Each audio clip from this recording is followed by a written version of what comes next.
شكرا يا ربي شكرا هديت قلبي شكرا شكرا يا ربي شكرا هديت قلبي شكرا شكرا يا ربي شكرا هديت قلبي شكرا شكرا يا ربي شكرا هديت قلبي شكرا شكرا يا ربي شكرا هديت قلبي شكرا.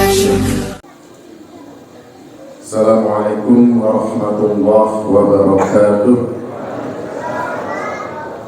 Bismillahirrahmanirrahim. Alhamdulillahirabbil alamin. Alhamdulillah wa syukrina ala nikmatillah. Asyhadu an la ilaha illallah wahdahu la syarika lah wa asyhadu anna Muhammadan abduhu wa rasuluh la nabiyya ba'dah. Sallallahu ala sayyidina wa habibina wa nabiyina wa maulana Muhammad wa ala alihi wa ashabihi ajma'in wa salama tasliman katsira. Rabbi shrah li sadri wa yassir li amri wahlul 'uqdatam min lisani yafqahu qawli. Amma ba'du. Ingkang kita hormati, kita muliakan guru kita ingkang sampun rawuh Al-Habib Al-Sa'id Al-Asdaf, dan juga pada panjenenganipun Romo Kyai Haji Wahyudi Dahlan, dan juga kepada para sesepuh, bini sepuh, juga para pengurus takmir Masjid Nur Rahmah, dan juga segenap panitia, ketua panitia acara ini, dan juga bapak-bapak, ibu-ibu, hadirin hadirat ingkang insyaallah dipun muliakan Allah Subhanahu wa taala.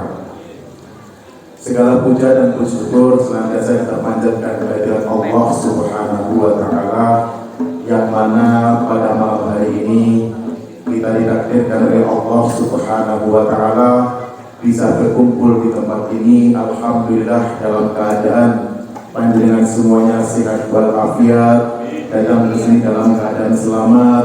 Semoga nanti pulangnya dari sini juga selamat dan mendapatkan ilmu yang bermanfaat. Salawatullah wa salamuhu senantiasa kita haturkan kepada junjungan kita Rasulullah sallallahu alaihi wasallam, ingkang ngajak kula panjenengan sedaya menjang wonten yaumul qiyamah pikantuk syafaat daripada Rasulullah sallallahu alaihi wasallam. Alhamdulillah bapak-bapak, ibu-ibu semuanya, walaupun tadi hujannya cukup deras, baru terang, tapi alhamdulillah panjenengan semua tetap hadir di masjid ini. Ini menandakan panjenengan sudah ada keterikatan dengan suatu majelis, panjenengan sudah ada keterikatan dengan ngaji ngaos. Mugi-mugi keterikatan yang telah diberikan oleh Allah Subhanahu wa taala ini senantiasa bisa istiqomah, walaupun hujan tetap datang. Yang dari Luyu Masya Allah rombongan 2 mobil, yang dari Pace juga ada, dari Walujayen, alhamdulillah, dari mana-mana, mungkin ini sebagian tidak tahu dari mana. Alhamdulillah dia banyak atur. Kita bacakan susunan acara pada malam hari ini. Acara yang pertama pembacaan Rotibul Adab sudah selesai kita bacakan tadi.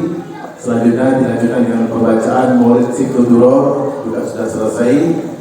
Dan selanjutnya sekarang adalah tausiah dari guru kita Maulana Al-Habib Hasan bin Ali Asdaf. Monggo Bapak Ibu sementara HP-nya ditaruh, hatinya ditata, dan yang duduknya di belakang agak maju. Bapak-bapak monggo, karpet biru ini hijau diisi 14, monggo Pak Heru maju, terusannya penuh, oke. Monggo adik-adik maju, dari maju dari dimulai begini, oke. Monggo pengen luyu maju, ada atau naik luyu kok manggul naik bumi begini. Monggo bapak-bapak.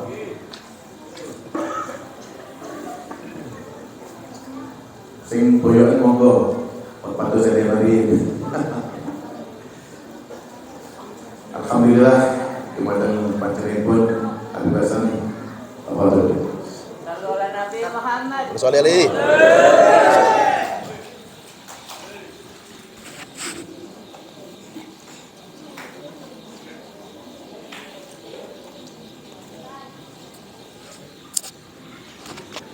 Bismillahirrahmanirrahim. Assalamualaikum warahmatullahi wabarakatuh.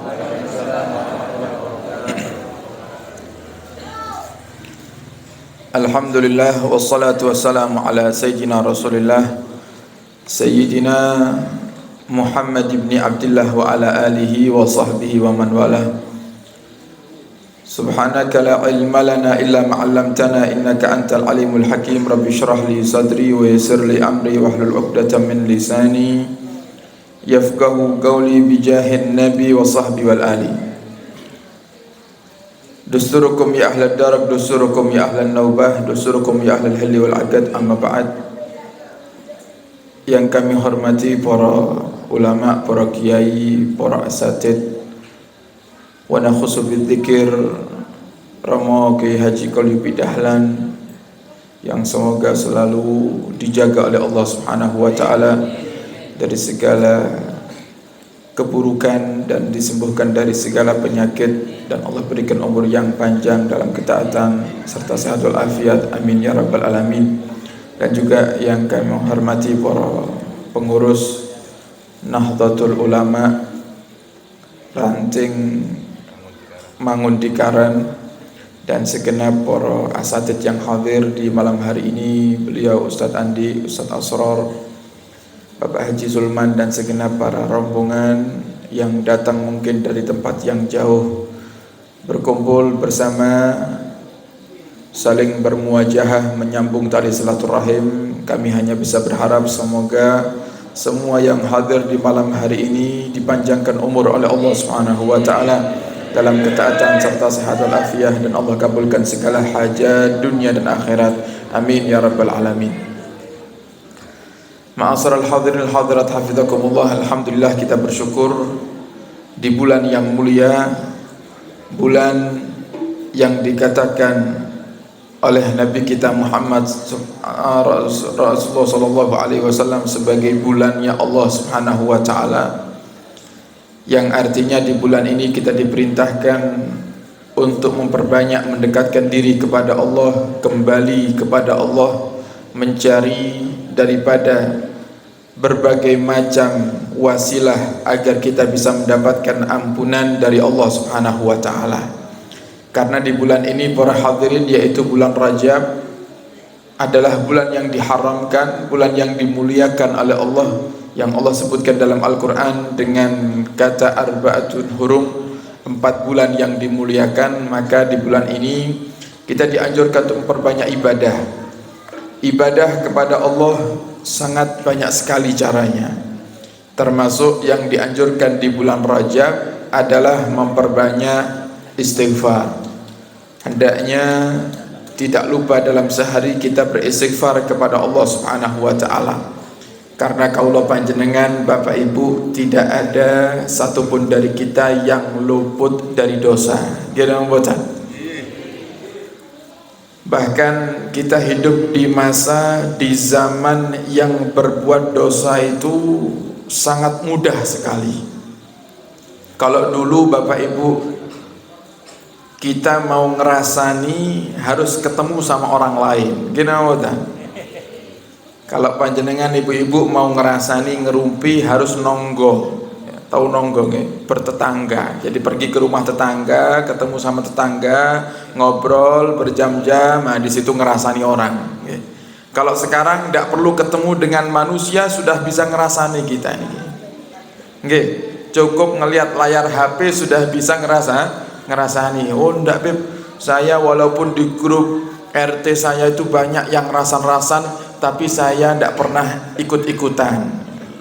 Saya tidak pernah ikut-ikutan, tapi saya cuma baca saja podoai. Justru karena ada yang baca, makanya ada yang ngerasani. Seperti jenengan kadang kalau kirim share-sharean ke grup-grup WhatsApp, ya jenengan lihat siapa sih yang lihat jenengan. Kalau pasang status kan jenengan penasaran tuh, berapa orang yang yang lihat, makanya melek mata itu subuh langsung yang dicari HP-nya. Kira-kira saya nge-like statusku piro, kira-kira yang lihat status saya berapa orang. Nah sekarang ngerasani mendengarkan fitnah, dengki sama orang itu bisa tumbuh dalam hati walaupun kita tidak ketemu sama orang itu. Ya. Kalau dulu orang dengki, kita mau dengki misalnya, kita dengki karena ngelihat ada nikmat yang Allah berikan kepada tetangga. Gara-gara kita keluar rumah, kok ternyata kita lewat rumah tetangga, mampang di depan rumah tetangga mobil baru, Alphard pisan, Alphard yang terbaru atau Velfire, yang paling baru. Wah itu kalau orang yang dengki itu kan pasti di hati itu ada unek-unek. Iki tonggoku duwe Alphard iki ngepet topiye kok. Kan gitu nggih. Nah, sekarang tidak perlu kita keluar rumah, kita bisa lihat apa yang dimiliki oleh orang lain dari status WhatsApp-nya. Sehingga terkadang kedengkian itu muncul cuman gara-gara lihat status WA. Nah, sekarang ini kalau mau berbuat dosa, sangat-sangat dipermudah oleh setan ini. Oleh karenanya para ulama mengatakan jadikan semua apa yang kita miliki daripada dunia ini adalah untuk sarana kita meraih ridhanya Allah Subhanahu wa taala.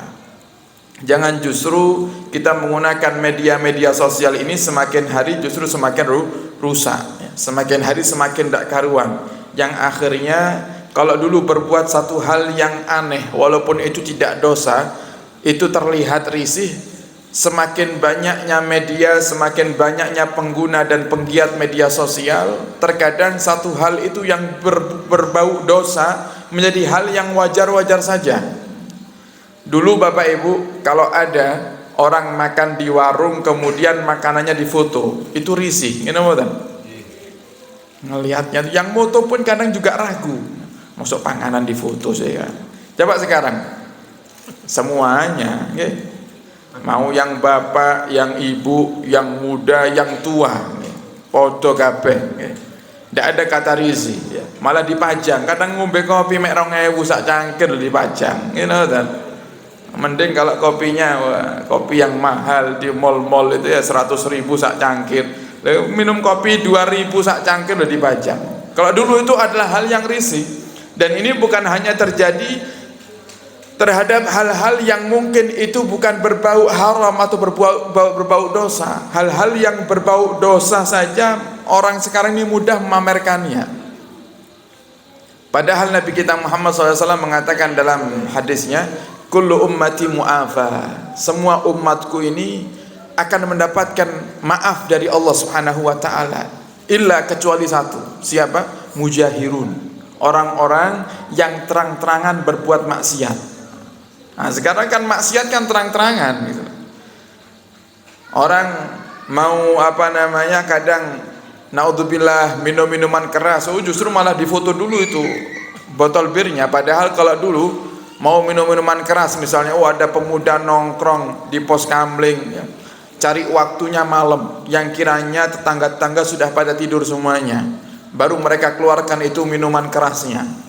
Kok ternyata Pak RT pulang malam, begitu ngelihat motor Pak RT dari kejauhan itu minuman keras sudah ditaruh di bawah kolong. Kalau sekarang tidak ada seperti itu, justru malah dipamerkan, difoto. Nah ini beberapa tahun yang lalu ada anak-anak muda bikin majelis maulidan, tapi sebelum maulidan dangdutan dulu. Sebelum maulidan di situ ada botol-botol minuman, ternyata kesorot kamera ada yang itu termasuk salah satu merek minuman keras. Ya kita yang lihat husnudzon aja, ya paling botol itu isinya teh paling, kan gitu kita yang ngelihat.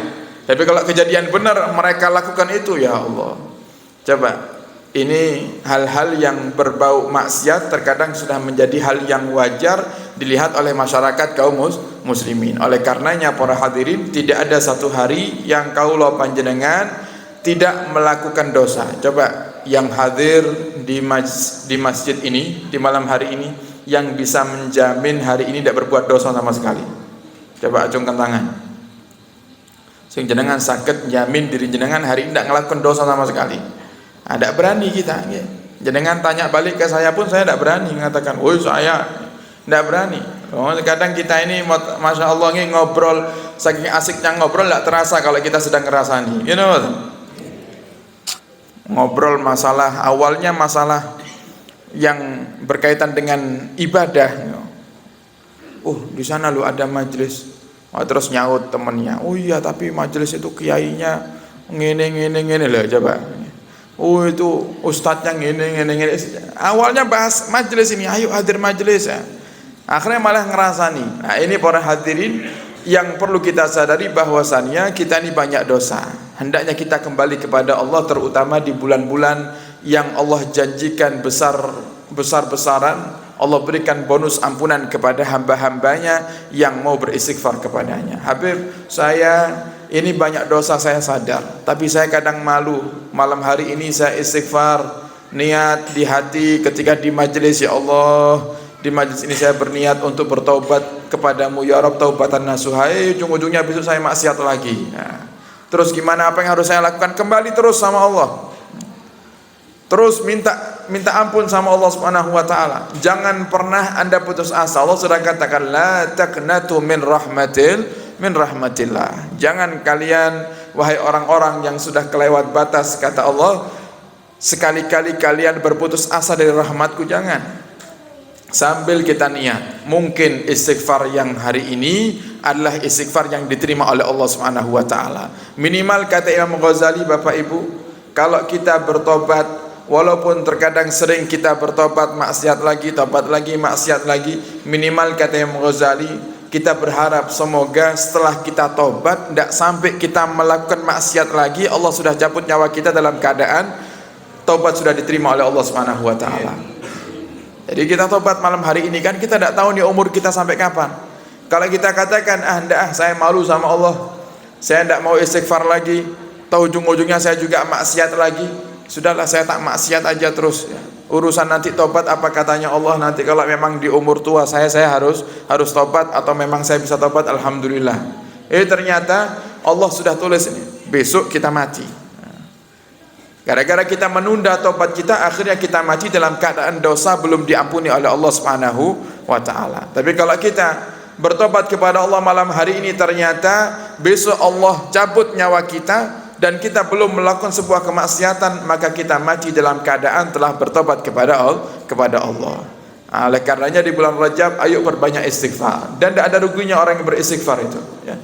Orang yang beristighfar itu orang yang mereka dipilih oleh Allah Subhanahu wa taala untuk mendapatkan kebahagiaan dunia dan akhirat. Kenapa seperti itu? Karena Allah janjikan banyak bagi mereka orang-orang yang ahli istighfar. Bahkan ada pintu surga khusus bagi mereka orang-orang yang ahli istighfar. Jadi nanti surga itu para hadirin ada pintu-pintu khusus.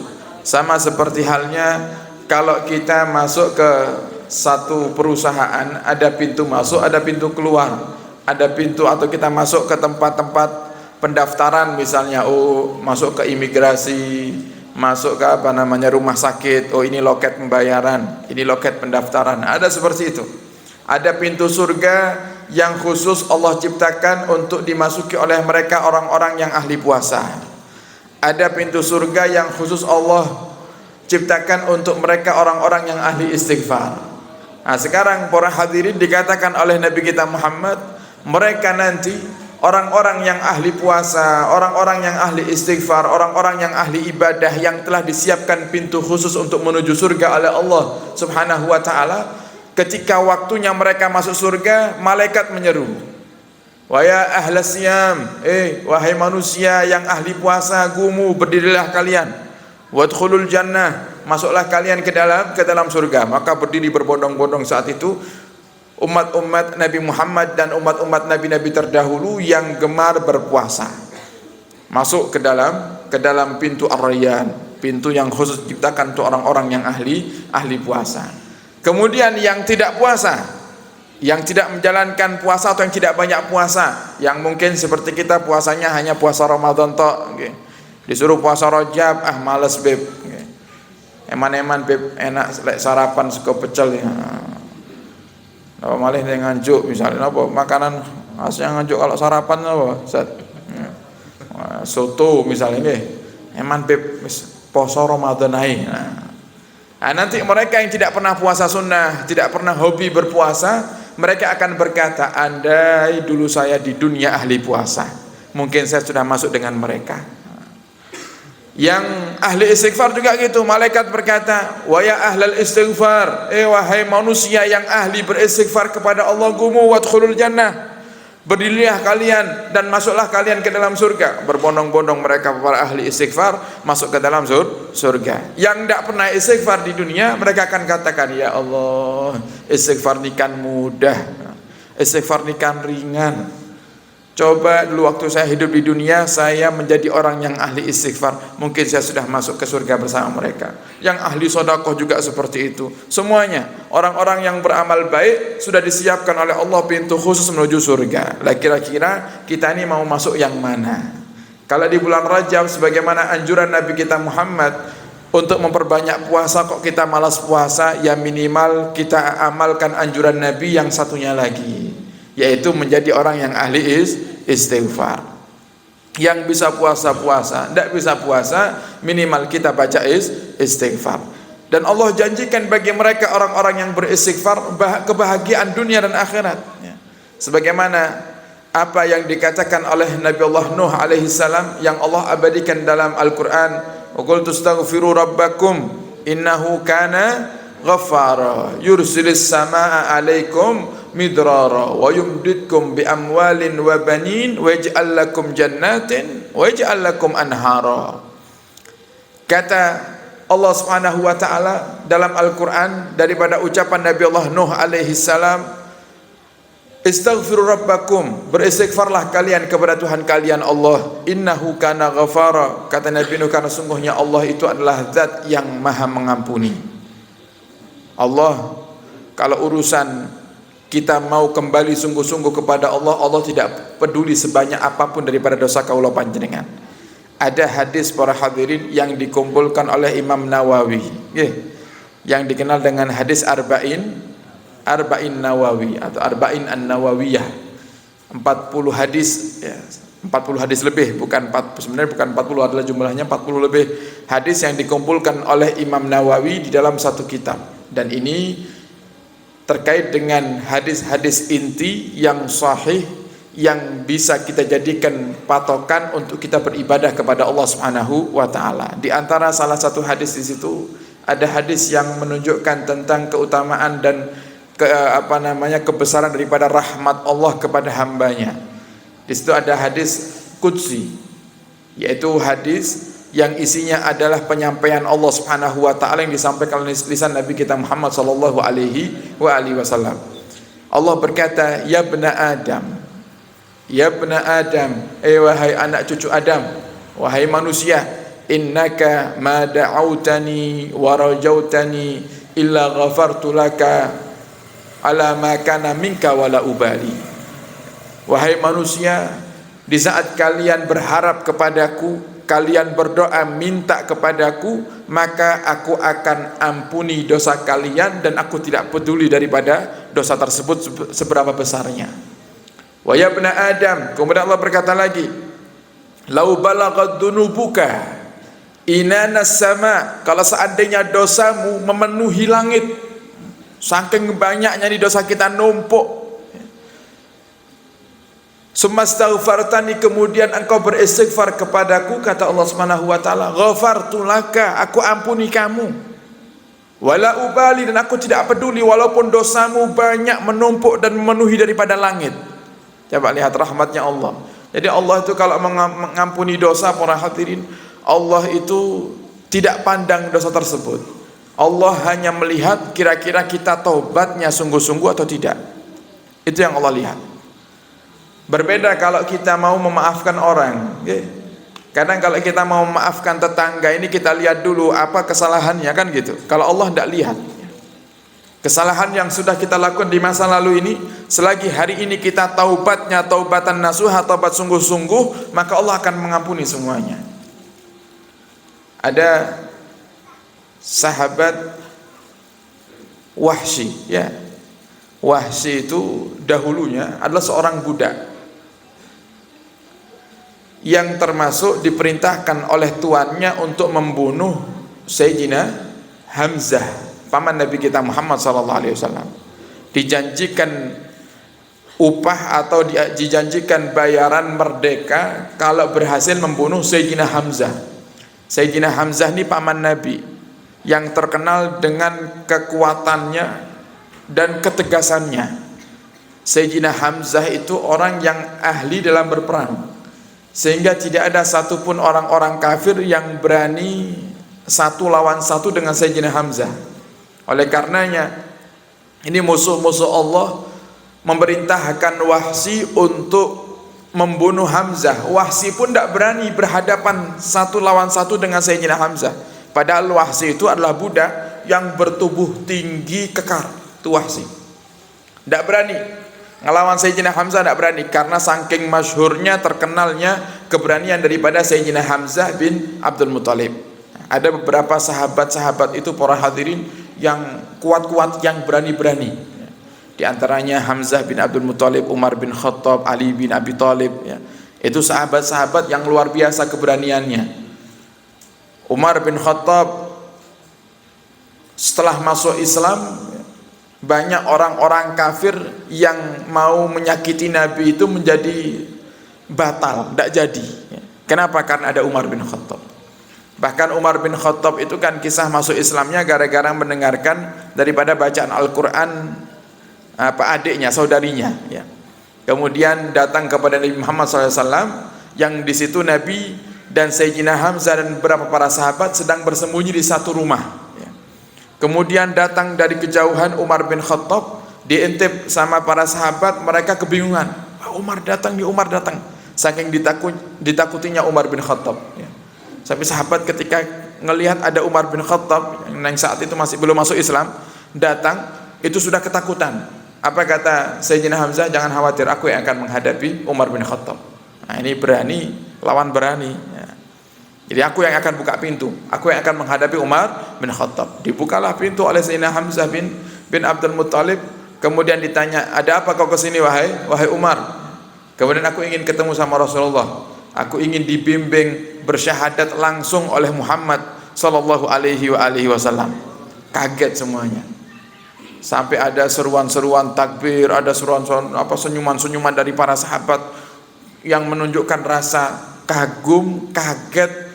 Wah, ini Masya Allah, ini Umar tiba-tiba datang yang sangat musuh dengan kita, yang sangat benci dengan Nabi, tiba-tiba datang ingin masuk Islam.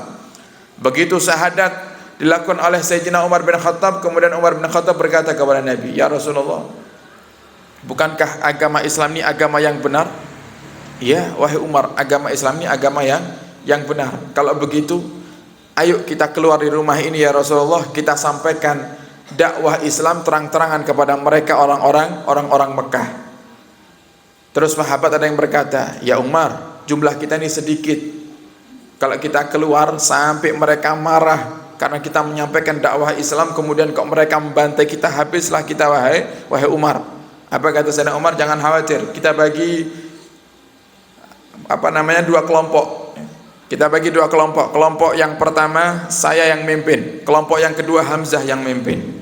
Begitu keluar dari tempat persembunyian dipimpin oleh Sayyidina Hamzah dan Sayyidina Umar, tidak ada satupun orang kafir Mekah yang berani mendekati daripada umat Islam di saat itu. Saking tegasnya dan beraninya Sayyidina Hamzah dan Sayyidina Umar ibn Khattab. Ini Wahsy diperintahkan untuk membunuh Sayyidina Hamzah. Nah, karena tidak ada satupun orang yang berani satu lawan satu dengan Sayyidina Hamzah, akhirnya terpilihlah Wahsy. Kenapa dipilih Wahsy? Karena Wahsy itu terkenal dengan tombakannya. Kalau sudah nombak tidak pernah luput daripada sasaran. Nah, sehingga tidak perlu mendekati. Kalau dekat sama Sayyidina Hamzah habis. Kalau menombak kan tidak perlu dari dekat, dari jauh. Dan Wahsy itu paling ahli menombak dari kejauhan. Dan saking ditakutinya Sayyidina Hamzah, Wahsy itu sampai dikatakan dalam sejarah menombak Sayyidina Hamzah itu pun tidak berani dari depan, berani dari belakang, cari celah dari belakang Sayyidina Hamzah, yang akhirnya ketika ada kesempatan untuk menombak Sayyidina Hamzah, dilemparlah tombak itu oleh Wahsy yang akhirnya masuk ke dalam punggung Sayyidina Hamzah dan tembus di bagian paha Sayyidina Hamzah. Turun tombaknya, saking hebatnya Wahsy dalam menombak. Dan keberanian Sayyidina Hamzah, kekuatan yang dimiliki oleh Sayyidina Hamzah tidak menjadikan Sayyidina Hamzah itu langsung terkapar atau terjatuh. Tapi Sayyidina Hamzah masih sempat berbalik badan, bahkan sempat berjalan dalam sejarah mengarah ke arahnya Wahsy. Nah ini para hadirin, Wahsy adalah seorang budak yang diperintahkan untuk membunuh paman tercinta Nabi Agung Muhammad SAW.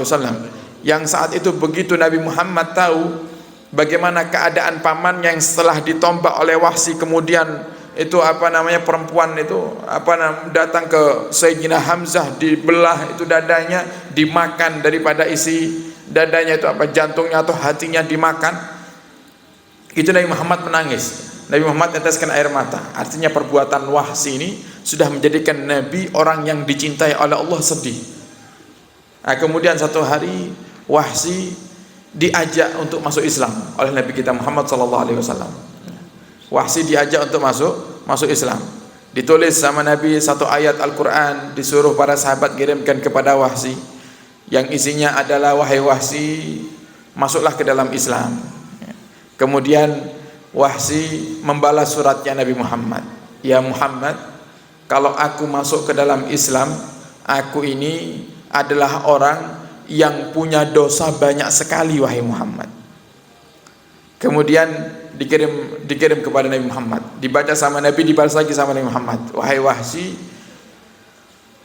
Allah Subhanahu wa taala akan mengampuni dosa kecuali satu, yaitu syirik, menyekutukan Allah Subhanahu wa taala. Sampai surat kepada Wahsy, Wahsy dibaca, kemudian ditulis lagi sama Wahsy balasannya, ya Muhammad, saat ini aku adalah orang yang syirik kepada Allah, aku orang yang menyekutukan Allah. Kira-kira jika aku masuk Islam, Allah akan ampuni aku atau tidak? Dan wahai Muhammad, bukan hanya sekedar syirik, aku adalah orang yang pernah membunuh orang yang paling kau cintai, wahai Muhammad. Akulah pembunuh Hamzah bin Abdul Muttalib.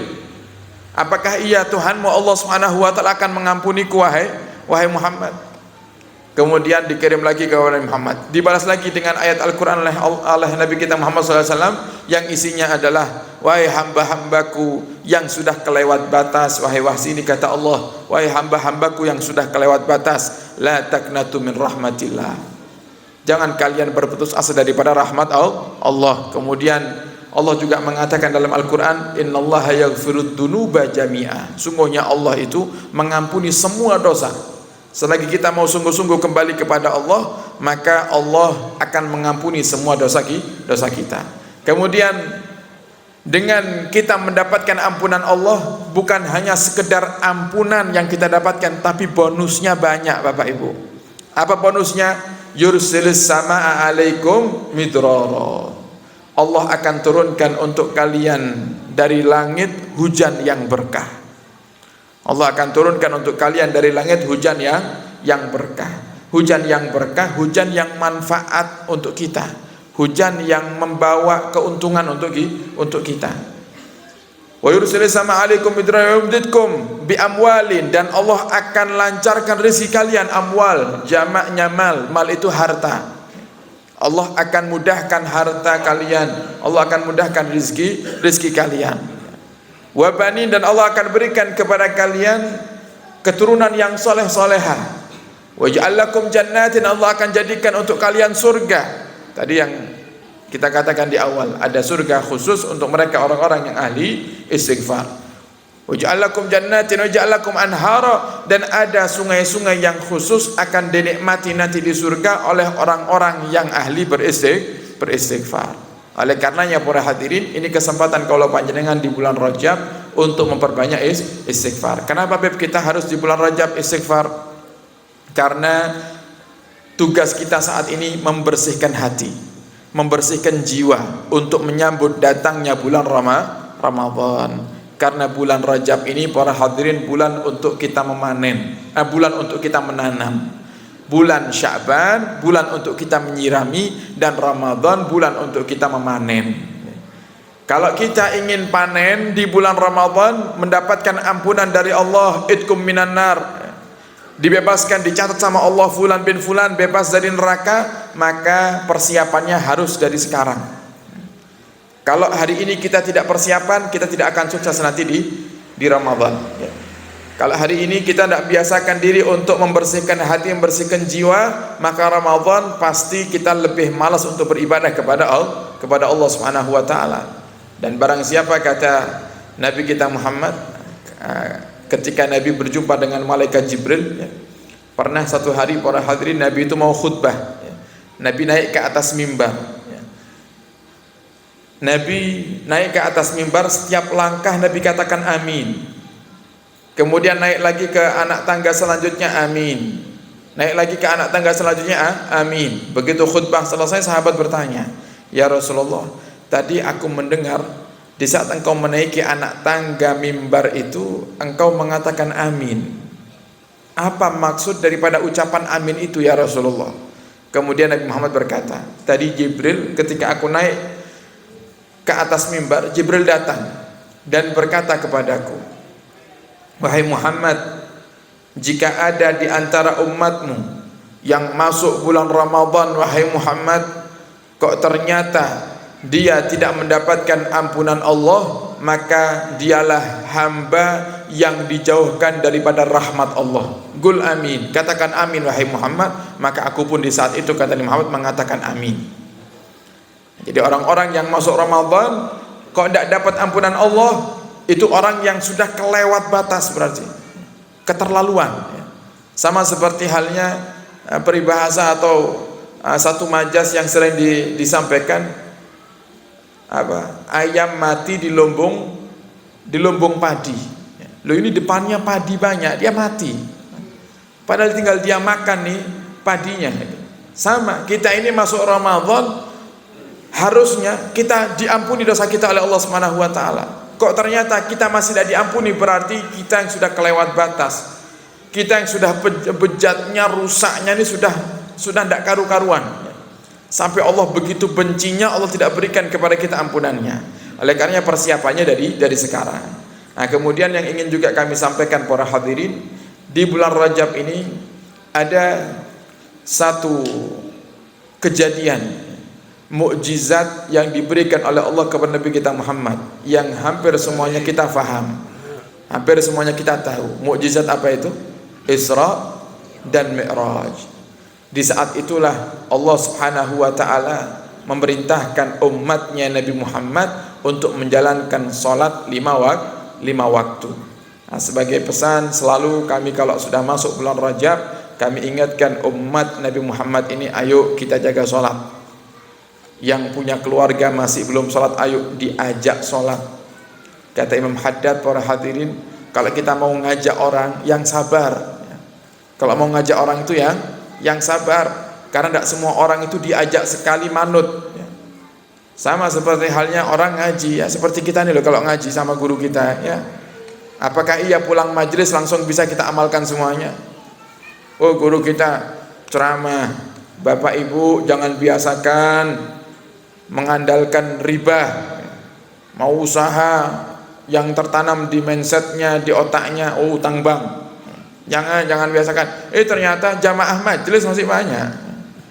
Bukan hanya jamaah, kadang yang berjuang bareng dengan ulama lo masih banyak itu yang pakai riba gitu.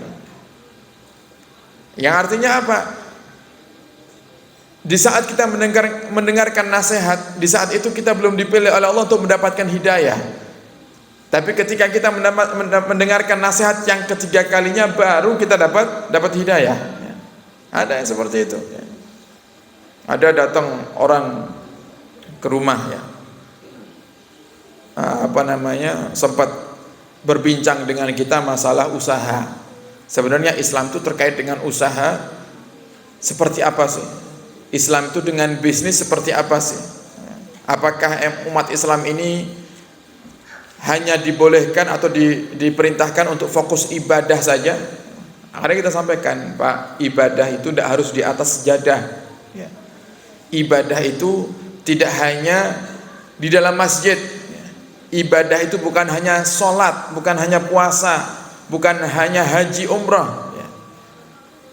Jenengan kerja itu bisa menghasilkan pahala kalau tujuannya benar. Beberapa waktu yang lalu sudah kita sampaikan ya, perbedaan antara orang yang kerjanya halal nih, tapi niatnya tulus lillahi ta'ala, niatnya untuk kebaikan sehingga Allah ridha kepadanya, sampai Nabi katakan nanti akan menghadap kepada Allah dalam keadaan wajahnya bersinar seperti bulan purnama. Ada orang yang kerjanya halal tapi tujuannya hanya untuk memperbanyak dunia saja, sehingga Nabi katakan nanti dia akan menghadap kepada Allah dalam keadaan Allah murka kepadanya. Sehingga tergantung niatnya. Jadi kalau kita kerja, kita punya niatan baik, ya kita dapatkan kebaikan. Bahkan Nabi Muhammad mengatakan, atyabu ma akalal mu'minu min kasbiyadih. Sebaik-baiknya yang sesuatu yang dimakan oleh kaum mukmin itu adalah hasil daripada jerih payahnya sendiri. Jadi kalau kita kepengen tahu nih makanan yang paling baik, Habib, Ustadz, Kiai, yang kita makan ini sebenarnya yang mana sih? Yang Al-Quran mengatakan halalan thayyibah itu yang mana sih? Adalah makanan yang kita hasilkan sendiri dari pekerjaan yang halal. Itu makanan yang terbaik, halalan thayyibah. Kenapa seperti itu? Ada pernah, ini satu kisah para hadirin, pengalaman nih, sampai saya itu bingung. Ada orang datang ke rumah nangis-nangis, minta dibimbing untuk bertobat kepada Allah Subhanahu wa taala. Sebenarnya pekerjaan saya ini, Habib, pekerjaan yang benar apa salah sih menurut syariat? Kok keluarga saya tidak ada enaknya? Lancar rezeki, Beb, duit ada, saya punya mobil, saya punya rumah, saya punya aset, tanah saya banyak, tapi tidak ada bahagianya sama sekali. Akhirnya saya tanya, kerjaan jenengan apa? Saya kerja di salah satu lembaga keuangan yang di situ ada ribanya. Jadi kalau menghutangi koperasi gitu ya, menghutangi orang, Beb, ya baliknya harus lebih. Menghutangi orang 1 juta, baliknya sudah setengah, sudah 200 ya. Tapi alhamdulillah, Beb, saya itu tidak makan ribanya. Saya hanya mengambil dari gaji saya saja. Apa saya sampaikan kepada beliaunya, Pak, orang yang menulis riba itu sama hukumnya dosa. Orang yang mencatat, orang yang membukukan, orang yang mengantarkan, semuanya dicatat oleh Allah Subhanahu wa taala, termasuk orang pengguna riba. Jadi tidak harus kita makan masuk ke perut, tak harus. Nah sekarang gaji yang jenengan dapat itu dari mana? Ya dari perputaran riba itu. Nah terus gimana, Beb? Ya ada 2 pilihan saya bilang. Kalau jenengan berani lakukan yang pertama, tidak berani lakukan yang kedua. Apa, Beb, yang pertama? Hijrah total. Berarti saya harus tinggalkan semuanya. Tinggalkan semuanya, dan itu berat. Dan bahkan mungkin Anda akan ditambah ujian oleh Allah Subhanahu wa taala, karena Allah kepengen tahu sekuat apa Anda niat berhijrah. Yang kedua, ya hijrah pelan-pelan. Mulai sekarang jenengan cari modal yang halal, jenengan rintis sebuah usaha. Kalau sudah lancar usahanya, tinggalkan pekerjaan yang haram. Nah, nanti kalau sudah pekerjaan yang halal terus berkembang, Anda lihat tuh semuanya ya. Kira-kira semua yang Anda hasilkan dari riba itu tadi, yang kemarin ya, dari pekerjaan yang haram kemarin, kira-kira itu biayanya berapa? Jenengan coba keluarkan untuk maslahat umum sebagai ganti daripada hasil riba yang kemarin. Oh, kalau misalnya harga mobilmu 80 juta, ya sudah, kamu kerja dengan pekerjaan yang halal ini, cari duit 80 juta untuk mengembalikan uang mobil yang itu adalah haknya orang banyak kepada maslahat umum, kepada orang banyak itu. Nah ternyata para hadirin, yang dipilih yang pertama, hijrah total. Mobilnya dijual, tanahnya dijual, rumahnya dijual, semuanya dijual, bahkan sampai baju ini semuanya diuangkan semuanya. Yang uangnya digunakan untuk maslahat umum, karena riba itu uang rakyat kan gitu, uang orang banyak. Kalau disuruh mengembalikan satu persatu kepada setiap orang yang pernah diambil uangnya secara paksa, yaitu berupa riba tadi, akan sulit. Maka para ulama mensiasati dengan cara dikembalikan untuk masyarakat, karena itu uangnya masyarakat, dikembalikan kepada masyarakat, walaupun tidak tertuju kepada targetnya, ya minimal orang-orang yang di sekitar situ yang pernah tinggal di kota kita mungkin suatu hari akan bisa mengambil manfaat daripada hasil daripada kita bertobat kepada Allah Subhanahu wa taala. Yang lucu lagi para hadirin, yang bikin saya itu bingung, di saat dia minta bimbing tobat, dia kan bilang sama saya kalau kerjanya riba. Itu dia bawa parsel buah untuk saya. Saya kan bingung. Kalau kerjanya riba berarti ini buah dibeli dari mana coba? Mau dipaksakan husnudzon sulit gitu. Oh enggak, mungkin duit dari yang lainnya bisa. Cuman dia ngomong pekerjaannya hanya riba itu aja. Akhirnya bingung. Coba. Lah ini para hadirin, orang-orang yang tidak kembali kepada Allah, dirinya rugi, yang dekat dengan dia pun akan rugi. Nah sekarang orang itu, baru beberapa hari yang lalu saya ketemu orang itu, para hadirin, bertobat kepada Allah sungguh-sungguh. Dia telah melewati banyak ujian dari Allah. Sering kami sampaikan, yang sabar, yang sabar, yang sabar. Ini mungkin ujian Allah kepingin tahu hijrahmu sungguh-sungguh atau tidak. Nah sekarang coba, dari hasil hijrahnya itu dia bisa bersedekah tiap hari.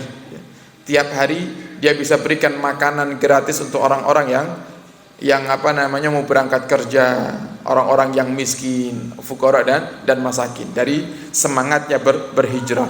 Nah ini para hadirin, kita kalau ingin mendapatkan kemuliaan, menggapai itqum minan nar dan keselamatan dunia akhirat nanti di bulan Ramadan, maka harus kita persiapan dari sekarang, termasuk menjaga sholat 5 waktu. Kalau ada orang di rumah kita yang tidak sholat, ayo Pak diajak, diajak. Jangan pernah berhenti. Jangan punya anak sampai sekarang ini gara-gara dari kecil tidak dibiasakan, akhirnya sekarang sudah duduk di bangku SMP, SMA, susah sholatnya. Jangan pernah Anda katakan, sudah Beb, saya sudah ajak tapi masih tidak mau. Ya sekarang saya hanya bisa berdoa saja. Tidak cukup Pak, terus ajak. Bahkan kita wajib sesekali untuk marah kepada mereka. Dan marah kepada mereka dalam hal ini hukumnya adalah wajib, kata Nabi kita Muhammad SAW. Kenapa? Khawatir kalau sampai ada di antara kita yang meninggalkan sholat, atau anak istri kita meninggalkan sholat, jangan-jangan nanti mereka yang akan nyeret kita ke dalam neraka. Na'udzubillah summa na'udzubillah.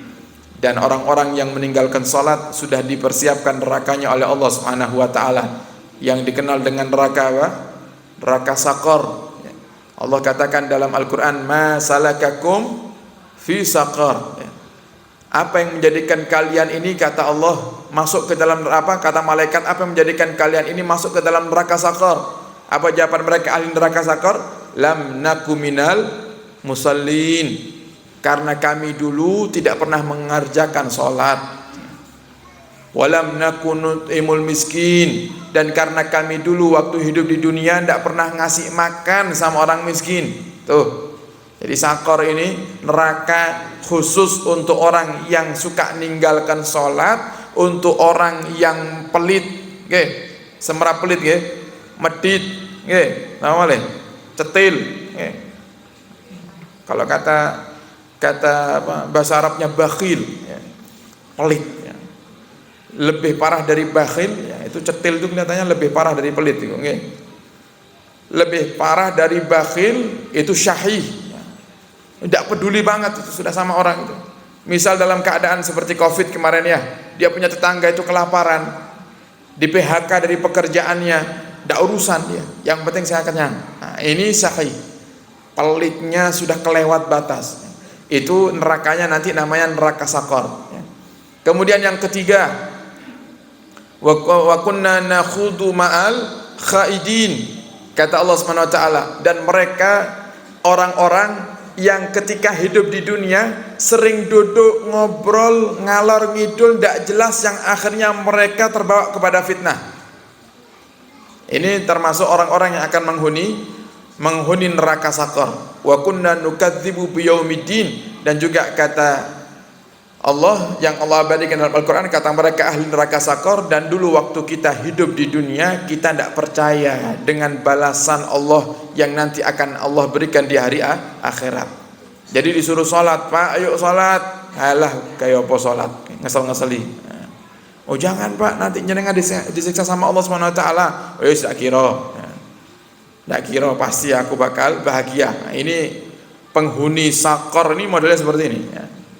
Kalau disuruh sholat tuh cengkal ya. Disuruh sholat banyak alasan. Nah, sekarang para hadirin kita ambil sedikit nasihat agar kita ini sadar bahwasanya sholat itu adalah hal yang penting. Jangan sampai kita tinggalkan daripada sholat kita. Di antaranya dari sahabat Ubadah bin Samit ya. Dari sahabat Ubadah bin Samit yang beliau menceritakan tentang Nabi kita Muhammad sallallahu alaihi wasallam yang Nabi katakan di dalam hadisnya ketika Sayyidina Ubadah berkata ausani khalili, berkata kepadaku kekasihku, khalili kekasihku. Nabi yang dikenal dengan Al-Khalil itu adalah Nabi siapa? Nabi Ibrahim alaihissalam. Cuma Nabi kita Muhammad itu juga dikenal dengan Khalilullah, dikenal dengan Nabi yang dicintai oleh Allah Subhanahu wa taala. Khalil itu sahabat yang ngarahnya kepada sahabat yang paling dicinta. Itu adalah Khalil. Kata Sayyidina Ubadah bin Samit kepada Nabi kita Muhammad sallallahu alaihi wasallam bertanya tentang amalan apa saja yang harusnya aku lakukan ya Rasulullah. Ausani khalili, kemudian Rasulullah bersabda bisa bi khilal, hendaknya kau lakukan 7 hal ini wahai Ubadah bin Samit. Apa itu? La tusyriku billah, jangan sekali-kali kau menyekutukan Allah Subhanahu wa taala ya. Baik itu yang syirkul asghar ataupun syirkul akbar. Jangan. Syirkul asghar itu apa? Syirik kecil. Jangan syirik kepada Allah walaupun itu sekedar syirik kecil. Apa syirik kecil itu?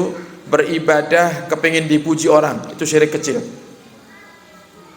Beribadah kepingin dipuji orang. Coba orang sekarang itu kan gitu. Kalau giliran berbuat kebaikan, hadir ke majelis kan dipajang, kan? Dipajang. Coba lagi nyantai, misalnya tidur gitu, diupdate tidak di status jarang. Lagi makan misalnya, kebetulan tidak punya duit, makannya cuma nasi sama kecap, tidak dipajang sama dia. Tapi kalau sudah urusannya kebaikan, itu semangat untuk majang. Nah, boleh jenengan pajang, jenengan hadir majelis. Tujuannya untuk apa? Tahadusan binikmah yang pertama. Itu alasannya ya. Kalau kita kepingin majang-majang nih ibadah-ibadah kita, tahadusan binikmah. Yang kedua ya, alasannya adalah mensupport orang lain yang melihat status kita agar juga bisa ikut seperti kita, ikut hadir. Dan yang ketiga yang perlu kita lakukan adalah kalau seandainya setelah kita masang status kebaikan kok ternyata ada teman yang japri, dia muji kita, jangan sampai hati kita berubah. Jadi hati kita mau dipuji tidak dipuji sama saja, nah, itu aman berarti. Tapi kalau kita majang misal hadir OTW Nur Rahmah Mangundikarang, kemudian sampai di majelis kita foto lagi ya. Kita pajang lagi tuh fotonya. Kemudian ada teman WA, oh Masya Allah ya, kamu ini ahli majelis ya. Kok muncul bangga, hilang pahala duduknya di majelis. Coba, makanya sering saya contohkan itu, ada orang berangkat haji belum sampai ke Indonesia, pahala hajinya sudah hilang duluan. Kenapa? Gara-gara punya perasaan bangga dengan ibadahnya. Sebentar lagi ini perjalanan pesawat ke Surabaya 11 jam. Dari Surabaya ke Nganjuk berapa jam? 2 jam lah ya. 2 jam berarti 13 jam lagi. Begitu saya turun sampai di kampung saya, orang akan manggil saya Pak Haji. Waduh, hilang pahala hajinya. Masih di Jeddah dia ya. Dia masih di Madinah itu di bandara, belum berangkat nih, belum terbang nih pesawat, pulang ke Indonesia sudah habis dulu pahalanya karena hati. Kadang ada lebih parah lagi ya. Majang status awalnya niat baik, giliran ada yang muji malah tambah jadi dia ya. Masya Allah ya, kamu ini tiap hari hadir majelis, malah bangga ya. Kalau kata orang Surabaya tambah besar kepalanya ya. Gede ndase ya. Akhirnya apa? Dia balas ya. Dia dia balas, oh iya saya ini sudah 20 tahun hadir majelis. Tambah dibumboni, tambah hilang kabeh itu 20 tahun jenengan hadir majelis, pahalanya hilang semuanya karena sering dibangga-banggakan. Hati-hati. Nah, kata Sayyidina Rasulullah sallallahu alaihi wasallam, yang pertama, la tusyrik billahi syai'an. Jangan sekali-kali engkau wahai Ubadah bin Samit menyekutukan Allah. Wa in kuditum au hurriktum au sulibtum, walaupun sampai engkau itu dizalimi, jangan kau sekutukan Allah. Walaupun engkau sampai disulibtum, disalib, jangan kau sekutukan Allah wahai Ubadah bin Samit. Tetap berimanlah kepada Allah ya, di hati ya. Beriman di hati. Wala tatrukus salata ta'ammudan, dan jangan engkau sekali-kali wahai Ubadah bin Samit meninggalkan salat. Kenapa? Faman tarakaha muta'ammidan faqad kharaja minal millah. Karena orang yang meninggalkan salat dengan sengaja, dia telah keluar dari agama Islam. Sehingga dalam hadis lain Nabi juga mengatakan, man taraka salata muta'ammidan qad bari'a min himmatillah, min dhimmatillah. Barang siapa orang yang meninggalkan salat dengan sengaja, maka dia telah lepas dari tanggungan Allah. Nah, sekarang kalau jenengan Bapak Ibu punya anak ndak salat, berarti anak yang ndak salat inilah yang bikin rezeki jenengan seret. Kenapa? Harusnya jenengan diberikan kemudahan rezeki oleh Allah. Kenapa jenengan harus nanggung nih anak? Jenengan yang berikan makan kepada dia, jenengan yang ngasih uang sekolahnya, jenengan yang biayai kalau dia sakit. Tapi semuanya itu karena Allah tidak rela uang jenengan diberikan kepadanya, akhirnya Allah persedikit rezeki jenengan. Tapi jenengan sebagai orang tua akan tetap punya tanggung jawab untuk menafkahi anak itu, ngasih makan. Sehingga akhirnya sulit yang jenengan dapatkan, kesulitan yang jenengan dapatkan. Sebab jenengan membiarkan anaknya meninggalkan sholat. Oleh karena yang sering kami simpulkan, intinya gini Bapak Ibu, kalau masih ada di rumah kita orang yang tinggal satu atap dengan kita kok tidak sholat, jangan ngimpi jenengan akan bahagia. Tidak akan bahagia. Dunia akhirat, bukan hanya dunia saja, di akhirat lebih parah tidak bahagianya nanti kita. Nah, berapa banyak nanti orang tua di akhirat yang mereka ketika hidup di dunia ahli ibadah, umrah tiap bulan, haji tiap tahun, sedekah tiap hari, sholat sunnahnya jalan, puasa sunnah jalan, yang wajib apalagi.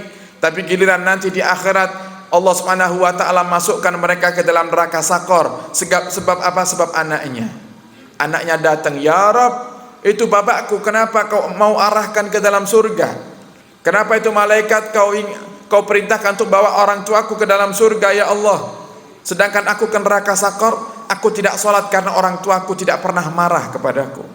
Aku tidak sholat karena orang tuaku tidak pernah tegas kepadaku." Akhirnya Allah murka, Allah sampaikan kepada malaikat, "Wahai malaikat, bawa itu si ayah dan ibu ke dalam neraka sakor bersama anaknya." Nah, sehingga hati-hati, jangan sampai kita termasuk orang-orang yang meninggalkan sholat. Man taraka sholata laqiyallahu wa huwa alaihi ghadban. Kata Nabi Muhammad, barang siapa yang meninggalkan sholat, maka dia akan berjumpa dengan Allah dalam keadaan Allah murka kepadanya. Kalau sudah Allah murka, tempatnya bukan surga. Sehingga hati-hati para hadirin, ayo yang semangat untuk mengajak orang, terutama keluarga kita sendiri, untuk menjalankan sholat ya. Karena kalau tidak, yang rugi kita sendiri. Yang akan ditanya, dimintai pertanggungjawaban oleh Allah adalah diri kita sendiri. Nah, sekarang ini ma'asyiral hadirin, zamannya luar biasa ya. Anak-anak muda sekarang ini banyak mereka yang meninggalkan sholat. Sehingga dari kita yang mulai sholat, yang sudah bisa sholat, kita yang wajib mengajak mereka. Nah, ini biasakan juga kami suarakan, baik yang hadir di sini ataupun yang mungkin hanya sekedar mendengarkan suara kami. Siapapun di antara Anda Bapak Ibu yang punya usaha dan Anda merekrut karyawan, jadikan sholat syarat utama untuk Anda mencari karyawan dan pegawai. Kalau kepingin rezekinya lancar, jadikan sholat syarat utamanya. Karena yang Allah perintahkan kepada kita bukan hanya memperhatikan sholatnya anak istri kita saja, tapi semua orang yang ada di bawah tanggung jawab kita akan ditanya oleh Allah Subhanahu wa taala. Oh ya, istri ahli sholat, anak ahli sholat, oh ternyata pembantunya tidak pernah sholat. ditanya sama Allah. Makanya saya katakan pokoknya siapapun yang satu atap dengan kita, baik dalam hal itu tinggal ataupun mungkin pekerjaan, kok ada yang meninggalkan sholat, jangan harap diberkahi, jangan harap bahagia. Jadi kalau mau cari pegawai, harus pegawai yang ahli sholat, utamakan ya. Utamakan yang ahli sholat. Dan ini para hadirin sering kami suarakan. Alhamdulillah beberapa tahun yang lalu ada beberapa rutinan kami yang khusus rutinan bersama para pegawai ya. Ada satu pengusaha di Tulungagung ya, sudah almarhum beliau punya pegawai ratusan ya. Beliau punya pegawai ratusan ya. Semua pegawainya wajib sholat ya. Semua pegawainya wajib sholat berjamaah. Jadi beliau bangun masjid, wajib ratusan pegawai ini sholat di masjid yang beliau bangun ini. Tidak datang sholat diperingati sekali, tidak datang kedua kalinya langsung pecat. Nah, setiap minggu sekali ngajinya setiap hari Sabtu ya. Dengan ustadz yang bergantian termasuk dengan kami ya. Kenapa hari Sabtu? Karena waktunya gajian ya. Dipastikan hadir itu pegawainya tidak mungkin dia pulang duluan ya. Kenapa? Karena beliaunya Pak Hajinya mau gaji kalau sudah dengar tausiah dulu ya. Jadi mau tidak mau harus ngaji ya. Bahkan ada yang lebih unik lagi yang sampai sekarang masih jalan ya. Dengan saya ada satu orang pejuang yang dia punya pegawai puluhan, 60 sampai 70 pegawai yang tiap bulan sekali ada rutinan ya. Ada rutinan. Jadi tiap minggunya diajari sholat, tiap hari wajib sholat ya. Diingatkan terus sholat. Ada satu pegawainya yang non muslim ya. Jadi kalau waktunya ngaji ya ikut ngaji itu non muslimnya. Sampai beliau tanya, Habib, ini pegawai saya ada satu orang yang non muslim, Beb. Ini gimana, Beb? Kan dia nunggu gaji juga gitu. Ya enggak apa-apa, Pak Haji biar ikut ngaji gitu. Siapa tahu dapat hidayah kan akhirnya syahadat ya, gitu. Akhirnya condong, bahkan dia semangat hadir tuh semangat. Jadi bukan termasuk yang risih kemudian dia menjauh menyendiri gitu, enggak, tetap hadir, dia semangat ya, hadir ya. Siapa tahu tinggal nunggu hidayahnya Allah Subhanahu wa taala. Ini para hadirin yang perlu kita praktekkan dalam kehidupan kita sehari-hari. Salat nomor satu. Kalau kepingin hidupnya diberkahi, dilancarkan rezekinya, dibahagiakan oleh Allah dunia akhirat, coba perhatikan salatnya. Yang sudah salat, ayo perbaiki salatnya lebih baik lagi. Yang sudah sholat jangan sampai meremehkan yang belum sholat. Jangan gara-gara saya ceramah gini kemudian nanti jenengan pulang lewat di kampung ada orang yang tidak pernah sholat, akhirnya kok terlintas di hati, iki penghuni sakor kijarini Habib bau. Jangan ya. Ini ceramah bukan untuk kita menjatuhkan orang, bukan. Kalau ada orang yang tidak sholat yang kita tahu, harusnya kita nangis, harusnya kita nangis. Kenapa? Khawatir nanti kalau sampai orang ini terus tidak sholat sedangkan kita tahu, gimana kalau kita ditanya sama Allah, Hasan, tuh kau punya tetangga tidak sholat dan kau tahu kalau tetanggamu tidak sholat, kenapa kau diam aja? Mau ngomong apa kita sama Allah? Sungkan do ya Rob, ngomong gitu. Izin kalau ya Allah, lo kalau sanes ustad ya Allah, masa gitu? Ini bukan masalah ustad tak ustadnya. Jadi tidak ada Nabi katakan atau Allah katakan siapapun di antara kalian wajib berdakwah khusus ustadz, tidak ada. Semuanya yang mengaku umatnya Nabi semuanya wajib untuk berdakwah. Jadi kalau kita lihat ada orang yang tidak sholat, harusnya kita nangis, ya Allah, jadi dia ahli sholat. Minimal kita doakan dia. Yang tahu kalau orang itu belum sholat, usaha untuk didekati, diajari, diiming-imingi lah, sementara diiming-imingi ya. Ini ada jamaah majelis kita para hadirin ya.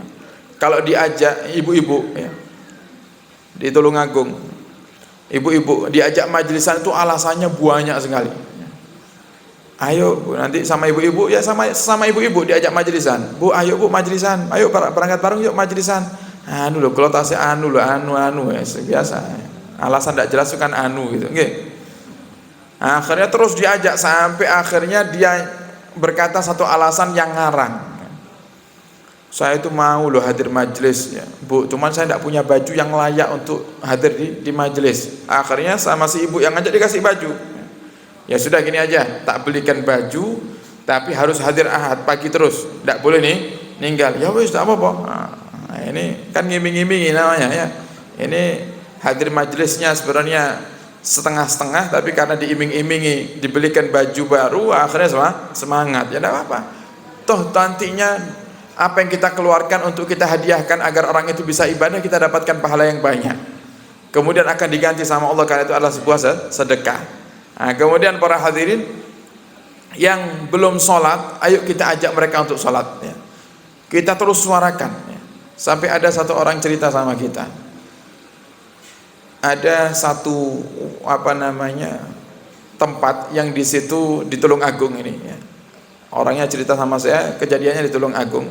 Ada satu tetangga yang dia tuh punya satu usaha biliar. Nggih.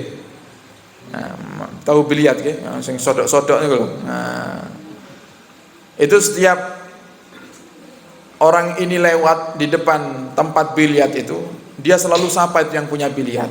Pak, iya Pak, kadang masjid gitu. Oh enggak wis jenengan rien gitu. Kata si yang punya biliar. Nanti lewat lagi sholat isya gitu ya. Tadi maghrib dia katakan seperti isya lagi lewat, Pak, iya Pak, isyaan Pak, nang masjid. Ya, nggih pun jenengan rien ya. Terus tiap hari itu. Sampai yang punya biliar ini ngerasa, kok aku kok di absen saben waktu ya gitu. Akhirnya kata dia, lama kelamaan ketika saya ajak, Pak ayo Pak, sholat maghrib gitu, keesokan harinya atau beberapa hari selanjutnya, itu saya dipanggil, Pak jenengan mriki Pak, mriki gitu. Kok perasaan jenengan setiap lewat ngajak kulo terus? Ya kan saya ngajak, sesama jenengan kan umat Islam, jenengan kan wajib sholat, saya ingatkan sholat, itu tugas saya. Jenengan manut alhamdulillah, ndak manut juga alhamdulillah, tapi kalau izin loh didungokne pelanggan-pelangganku izin gitu. Ya itu kan urusan jenengan, saya kan cuma ngajak tugas saya. Akhirnya tidak berhenti, itu ditegur seperti tidak berhenti. Besoknya tetap lagi, Pak ayo Pak maghriban gitu. Akhirnya dipanggil lagi gini.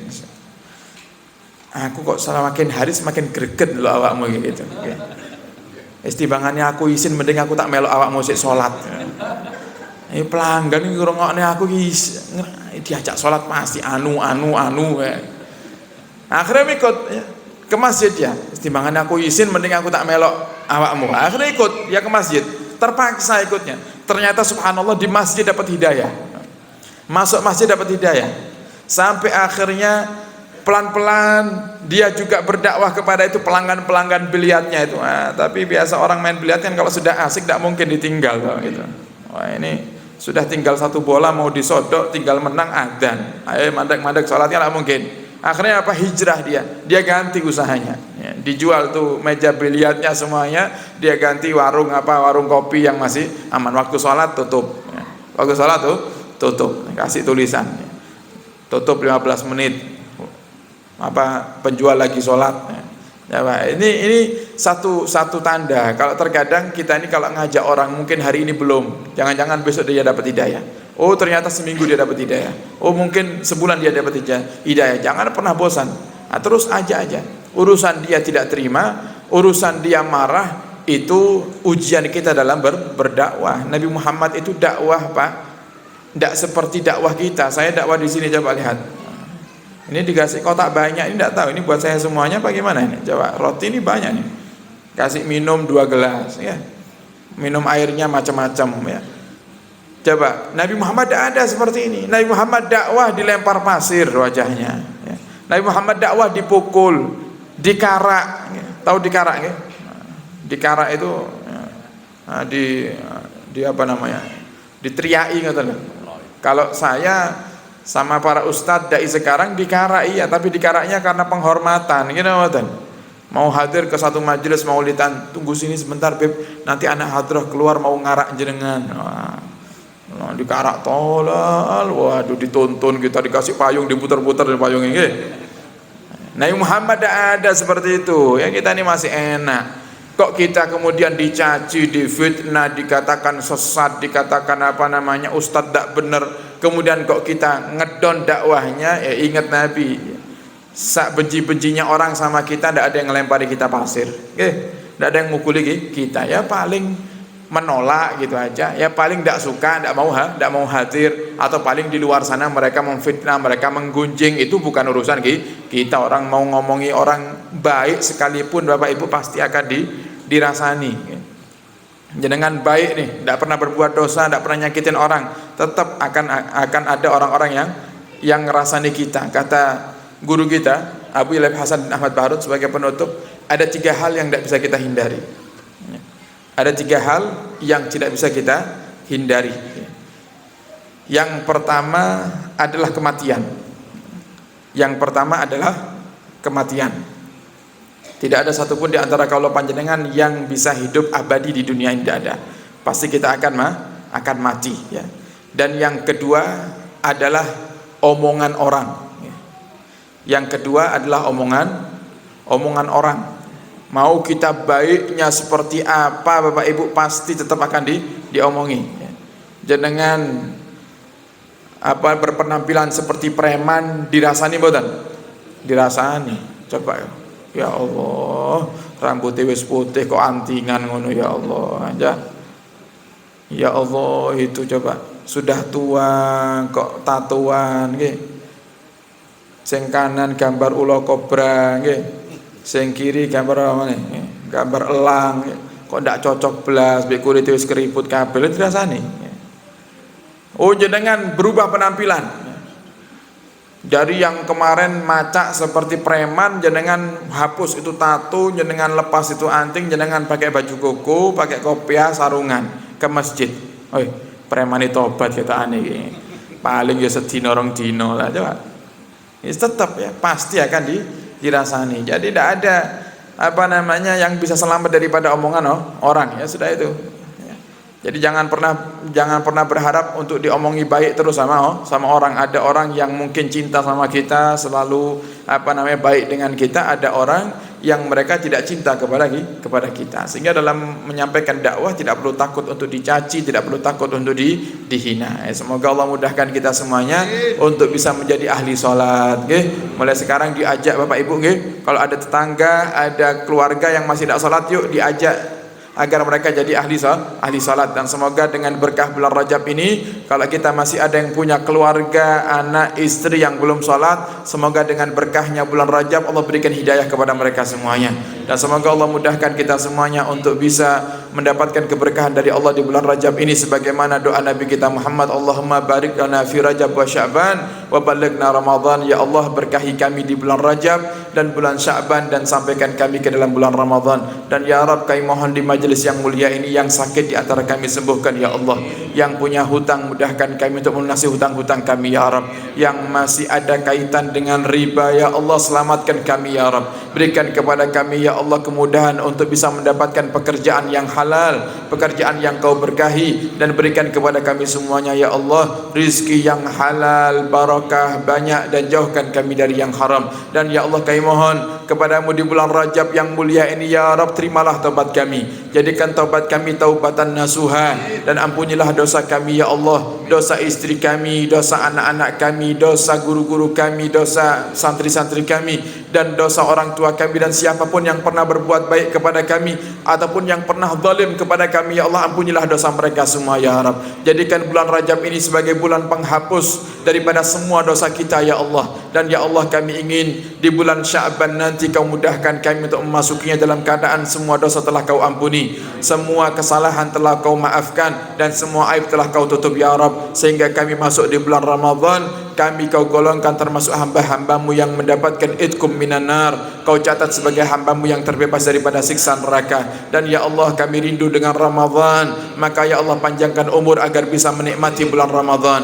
Dan ya Allah, kami rindu Mekah dan Madinah, mudahkan kami untuk bisa berziarah Mekah dan Madinah, berziarah makam Nabi Sayyidina Muhammad, mengucapkan salam di hadapan Sayyidina Muhammad, dan mencium Ka'bahmu ya Allah, mencium Hajar Aswadmu, berdoa di tempat-tempat yang dikatakan oleh kasih Nabi Muhammad adalah tempat yang mustajab berdoa. Mudahkan kami semua yang hadir ya Allah untuk bisa berangkat menjalankan ibadah haji dan umrah sininan ajidah mazidah bersama orang-orang yang kami cintai ya Rabb. Dan ya Allah, panjangkan umur kami dalam ketaatan serta sehat wal afiah. Dan setelah Kau panjangkan umur kami kelak di saat Kau hendak cabut nyawa kami dalam dalam keadaan husnul khatimah. Rabbana zalamna anfusana wa illam taghfir lana wa tarhamna lanakunanna minal khasirin. Rabbana hab lana min azwajina wa dhurriyyatina qurrata a'yun waj'alna muttaqina imama. Rabbana atina fid dunya hasanah wa fil akhirati hasanah wa qina adzabannar. Allahumma barik lana fi Rajab wa Sya'ban wa balighna Ramadan ya rabbi rahmatika ya arhamar rahimin ya arhamar rahimin ya arhamar rahimin. Farij al muslimin. Allahumma akrimna fi hadhihi sa'ati bil qabul wa adkhilna fi diwanir rasul wa adkhilna fi barakati salafil fuhul wa aslihna fi ma na'mal wa fi ma nakul ya arhamar rahimin. Wa sallallahu ala sayyidina Muhammadin wa alihi wa sahbihi baraka wa salam walhamdulillahi rabbil alamin. Bismillahil Fatihah.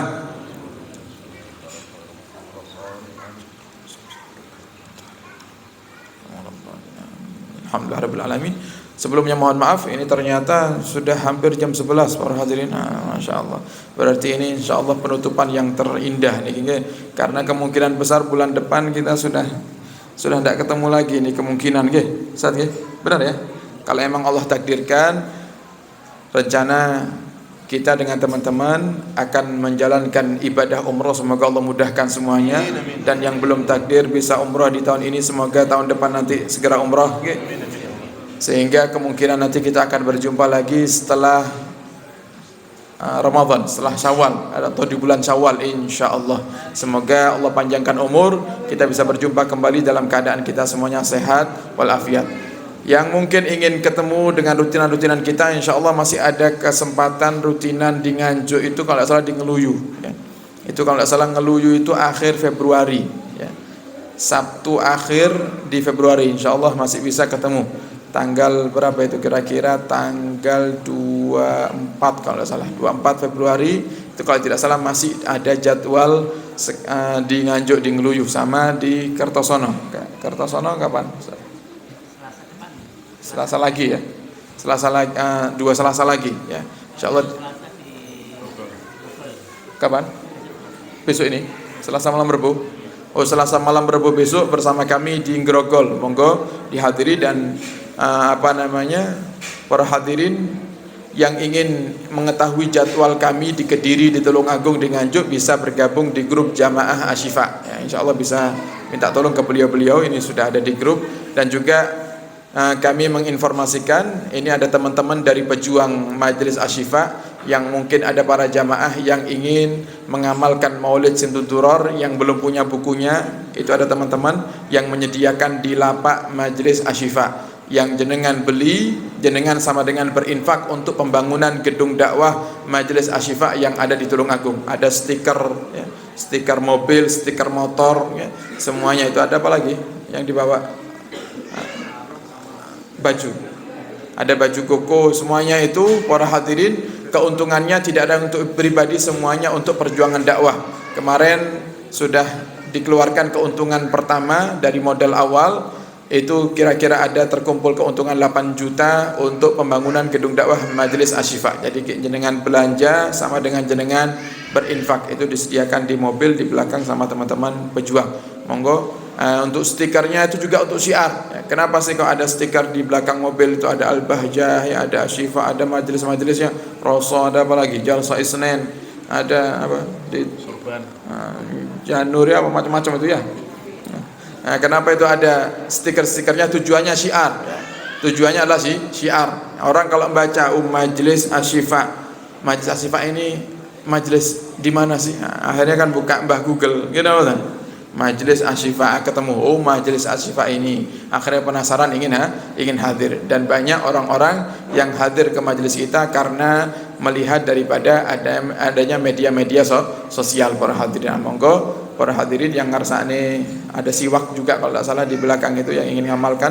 Semoga juga Allah Subhanahu wa taala berikan kemudahan kepada kita untuk bisa menjadi pejuang-pejuang dakwahnya Nabi kita Muhammad. Amin ya rabbal alamin. Sekian dari kami, kurang lebihnya mohon maaf dan mohon doa selalu. Wabillahi taufiq hidayah. Assalamualaikum warahmatullahi wabarakatuh.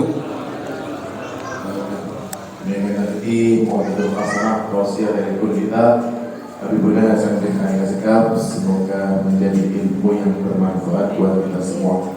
Dan insya Allah Selasa depan kajian beliau ada di Grogol Kediri, depannya SMA Grogol. Dan juga nanti di masjid sebelah di perumahan Manguntihaan, insya Allah tanggal 18 ada peringatan Rojabiyah yang akan diisi oleh Habib Muhammad Basaiban dari Tulungagung. Jadi nanti tanggal 18 Februari hari Sabtu malam Minggu, insya Allah. Mudah-mudahan semuanya bisa hadir dan itu untuk umum. Mungkin begitu Bapak Ibu semuanya, terima kasih. Sebelum kita tutup, saya pribadi mohon maaf yang sebesar-besarnya, dan kepada Bapak-Bapak Ibu tamu undangan nanti bisa silaturahmi dulu ramah-ramah. Akhir kalam, ihdinas siratal mustaqim. Assalamualaikum warahmatullahi wabarakatuh. Allahumma shalli ala Muhammad. سبيل الدموع سبيل مريح تنهد يا صاحي كي تستريح وغص الدعاء الخفي الصريح يسعك الفضاء الرحيم الفسيح سبيل الدموع سبيل مريح تنهد